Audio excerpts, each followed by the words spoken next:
Alam mo ba na sa bansang Japan, ang Mount Fuji ang pinakamataas na bundok, may taas na 3,776 meter, ito ay matatagpuan sa pagitan ng Yamanashi at Shizuoka Prefectures, at pag maganda ang panahon tanaw ito mula sa Tokyo.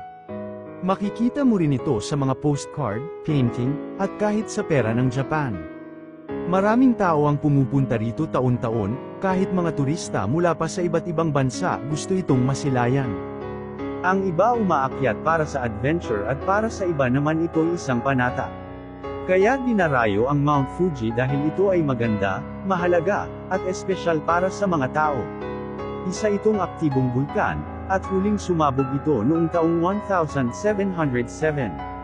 Tahimik man ito ngayon, ang Mount Fuji ay paalala ng koneksyon ng tao sa kalikasan, kaya't lagi nating alalahanin ang kagandahan ng kalikasan. Masasabi nating isa ito sa pinakatanyag at pinakamahalagang bundok sa Japan.